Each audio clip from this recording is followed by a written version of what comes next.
Hi everyone, today our art project is going to be all about agate stones. What are agate gemstones?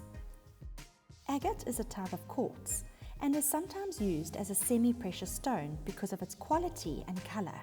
It comes in a wide variety of colours including brown, green, grey, black, pink, purple and yellow, and the colours form different layers inside the stone. Have a look at all the different types.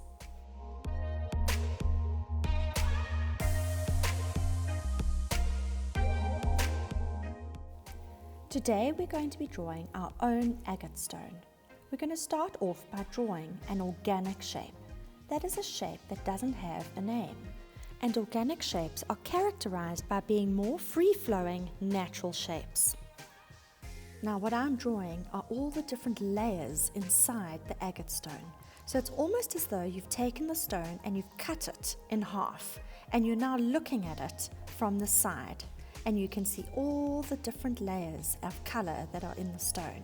Some layers are thick, some layers are thin, but there are lots and lots of layers. And can you see how I'm going with the previous shape each time? I've got about 8 or 9 layers there, but you can have more if you want more. Now I've decided I'm going to make my agate stone in cool colors using blues and greens.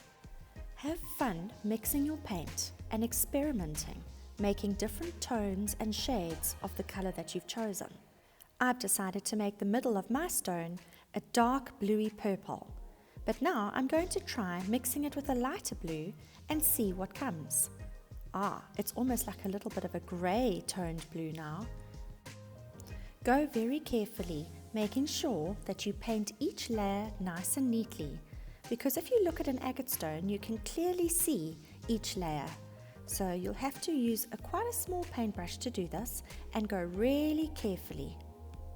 I've sped mine up to show you, otherwise we'll take all day. But as you can see, each layer is clearly defined by a different color. Now you can change the color by making it either light or dark and changing what we call the value of the color. Now the value is what describes the lightness or darkness of a color. Have some fun color mixing and see what you can create.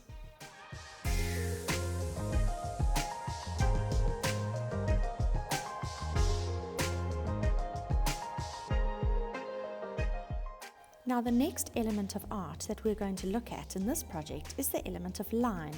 We're going to be using a permanent marker to create some thick lines around our agate layers, and we're going to be using a black fine liner to create some thin lines. The use of a mixture of different lines is what's going to add more interest to our finished piece of art, and it's also going to highlight that beautiful organic shape that we spoke about at the beginning of the lesson. We're going to go round and round and round, creating layer upon layer, some thick, some thin. So you can use your creativity to do this. You might choose to do 2 thin lines together and then 1 thick line.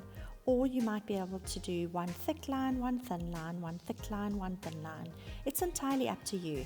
I've mixed mine up a bit because, after all, we are drawing a natural element and we don't want it to look too perfect. So in today's lesson, let's recap. We've talked about the elements of art that are line, shape, color and value. I hope you've had fun doing this project. And if you have, please don't forget to like, share and subscribe.